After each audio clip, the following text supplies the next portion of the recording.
अस्सलाम वालेकुम नाजरीन। कनाडा पहुंचते ही आपको दो चीजें सबसे पहले करनी होंगी, एक घर का बंदोबस्त और एक गाड़ी का बंदोबस्त, क्योंकि ये दोनों चीजें इंसान की बुनियादी जरूरत है। घर का मामला तो इतना लंबा चौड़ा है कि उसके लिए एक सेपरेट वीडियो होनी चाहिए, तो वो मैं आपको अगली वीडियो में बताऊंगा। लेकिन आज की इस वीडियो में मैं आपके साथ गाड़ी का खुलासा करने वाला हूं। जब आप कनाडा जाते हैं तो गाड़ी के लिए आपके पास तीन ऑप्शंस होती हैं, यानी तीन तरह की गाड़ियां आपको मिलेंगी। एक मिलेगी न्यू कार, एक मिलेगी यूज्ड कार और एक मिलेगी रीबिल्ट कार।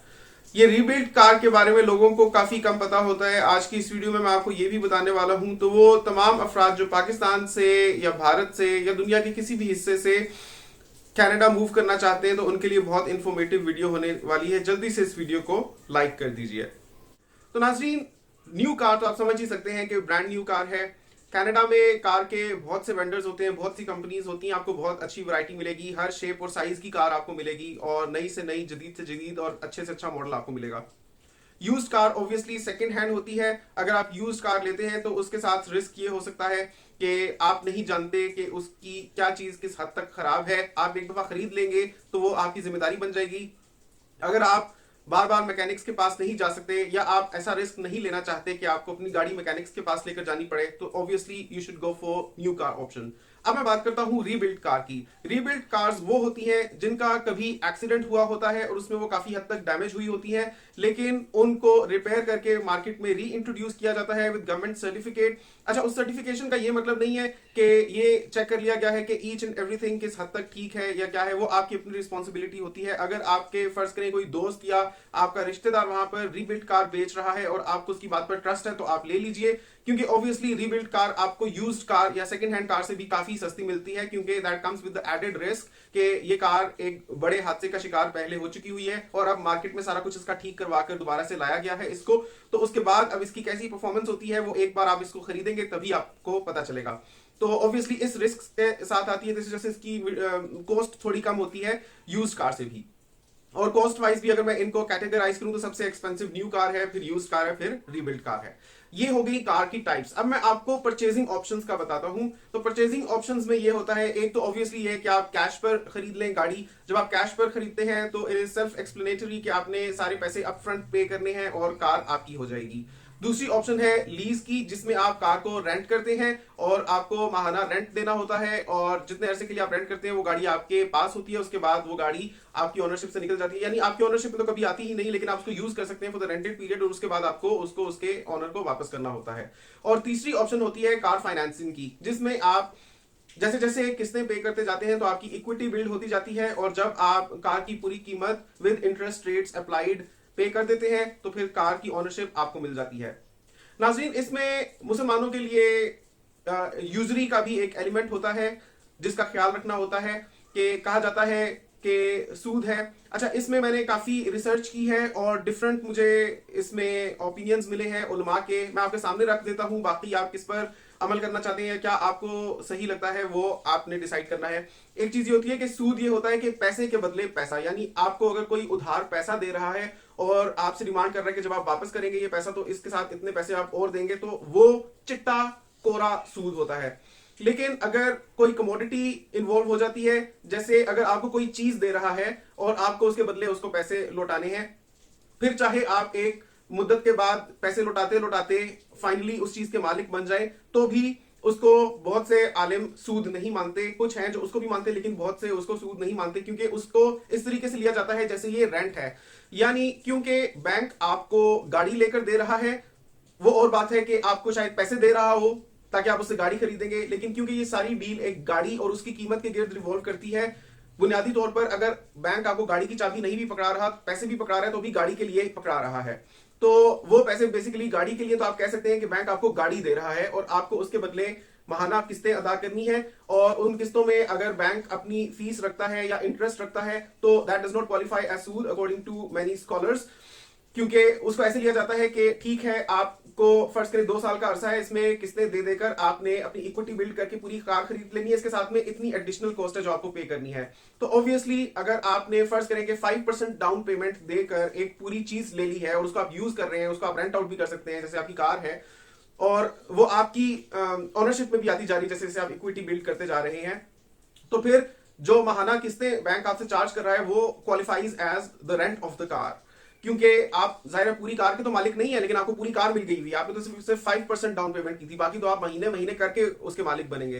तो बैंक ने जो आपको एहसान किया है, तो बैंक आपका भाई या दोस्त तो है नहीं, बैंक ने अपने फायदे के लिए ये डील आपके साथ की है, so that deal qualifies as rent. बस ये शराइत उसमें होनी चाहिए कि आपको ये पता होना चाहिए कि कितने अरसे में आपने सारी किस्तें बैंक को देनी है, उसके साथ साथ आपको ये पता होना चाहिए कि टोटल कॉस्ट आपको कितनी देनी है। मतलब मान लीजिए अगर आप एक कार अभी कैश पर उठा रहे हैं एंड लेट्स सपोज वो आपको, अगर हम पीकेआर की बात करें तो 35 लाख रुपए की पड़ रही है। अब वो कन्वर्ट करना पड़ेगा कि कैनेडियन डॉलर्स में वो कितना बनता है, लेकिन मैंने रिसर्च किया है आपको 35 से 40 लाख में गाड़ी मिल जाती है। गाड़ियों की लगभग उसी तरह से कीमतें हैं जैसे पाकिस्तान में है, बस ये कि वो आपको कैनेडियन डॉलर्स में पे करनी पड़ती है। और इसी वजह से कहते हैं कि गाड़ी वहां पर इतनी महंगी नहीं होती, क्योंकि वहां की अर्निंग के हिसाब से उसका रेट उतना ज्यादा नहीं होता, रिलेटिवली सस्ती होती है। लेकिन पाकिस्तानी अर्निंग के हिसाब से पाकिस्तान में लोग, एक एवरेज बंदा फर्ज करें अगर लाख रुपया भी उसकी तनख्वाह है, लेकिन उसको 42 लाख की अगर गाड़ी खरीदनी पड़ती है, तो उसके हिसाब से पाकिस्तान में गाड़ी या किया बहुत महंगी है।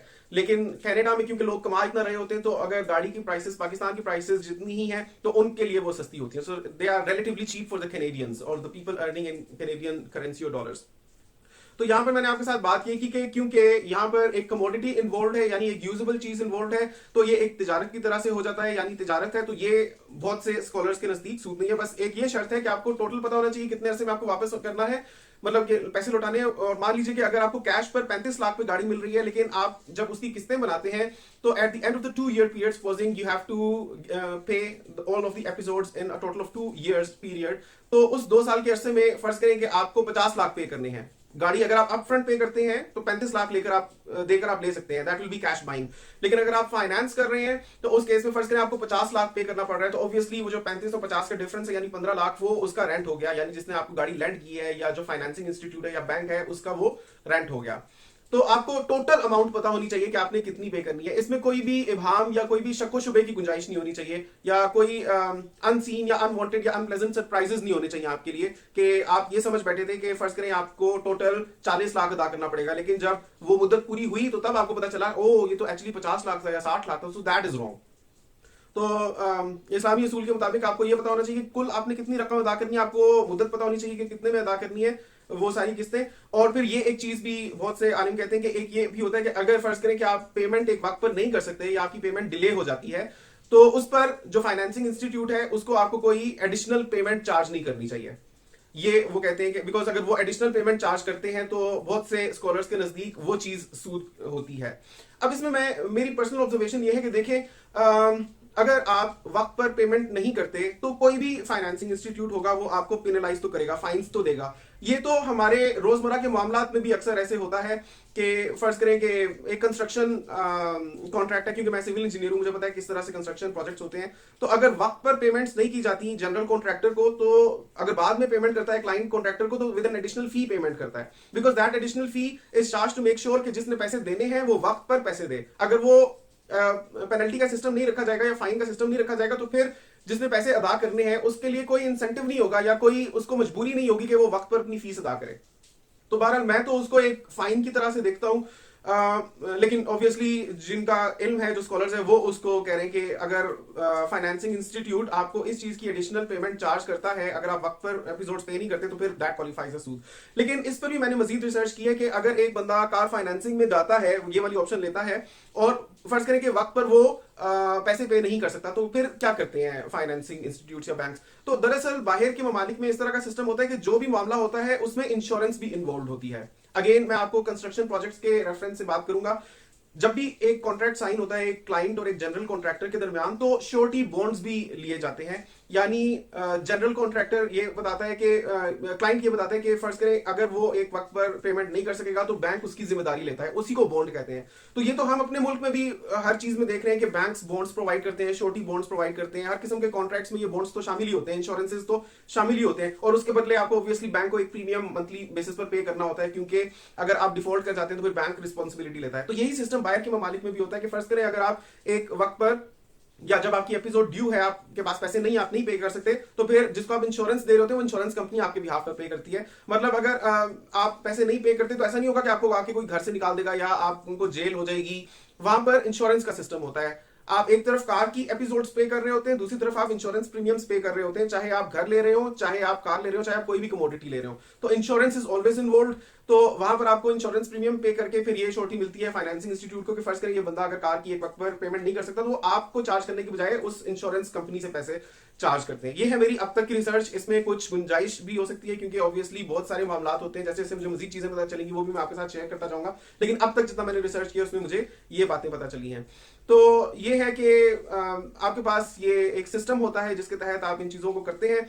तो जस्ट ये मेक श्योर कीजिए कि अव्वल तो कोशिश करें कि अगर आप कार फाइनेंसिंग ऑप्शन की तरफ जा रहे हैं तो बहुत से इस्लामिक बैंक्स भी हैं जो इन्वॉल्व होते हैं, जो कार फाइनेंसिंग करके देते हैं मगरबी ममालिक में, या घर की फाइनेंसिंग करके देते हैं। अगर आप किसी इस्लामिक बैंक को इन्वॉल्व कर लेते हैं तो फिर और भी ज्यादा आप सेफ चल सकते हैं। अदरवाइज कोशिश करें कि आप इसको बाय कैश ही खरीद लें। जहां तक हमारा मामला है, हम ये प्लान कर रहे हैं, अब let's see how things unfold इंशाल्लाह, कि हम कैश पर ही खरीद लेंगे जाकर गाड़ी को। तो obviously that's the safest option. But ये है कि ऑब्वियसली बाहर के ममालिक में बहुत से ऐसे मामलात होते हैं जिन पर आपको कोई कंट्रोल नहीं होता, और इवन दो वो जायज नहीं होते, लेकिन because that's part and parcel of the system that's in place, तो फिर जो चीज आपकी दस्तरस से बाहर है या आपकी मजबूरी है तो फिर उसी हिसाब से अल्लाह ताला भी उसको देखते हैं।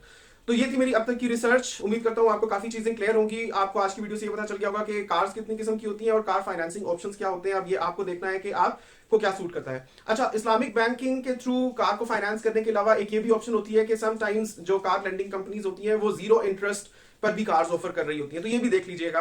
कोशिश कीजिएगा कि आपको कोई जीरो इंटरेस्ट वाली कंपनी की ऑफर मिल जाए जिससे आप कार ले सके, यानी आपको सिर्फ कार की किस्तें ही अदा करनी है, आपको साथ में इंटरेस्ट नहीं देना। सो वो आपको और भी ज्यादा सस्ता और अच्छा पड़ जाएगा। बिकॉज अदरवाइज अगर आप लीज करते हैं तो लीज में भी ये वाला इंटरेस्ट वाला एलिमेंट मौजूद है, जिसको कुछ स्कॉलर्स सूद कहेंगे इस लीज को भी। तो एनीवे अगर आपको रेंट भी देना है और उसके बाद चीज भी आपके हाथ में नहीं आएगी, आपके नाम नहीं लगेगी, और साथ में ये सूद वाली एक जो कुछ स्कॉलर्स कहते हैं ये वाला मामला आता है, तो फिर इससे बेहतर है कि आप कार फाइनेंस कर दें। और उसके लिए जो ऑप्शंस हैं वो मैंने आपको बता दिए कि ट्राई करें कि you should go for Islamic financing या इस्लामिक बैंकिंग, और you should go for zero interest. और मजीद रिसर्च आप खुद से कर लीजिएगा सारे मामला को जानने के लिए और हलाल और हराम को पहचानने के लिए।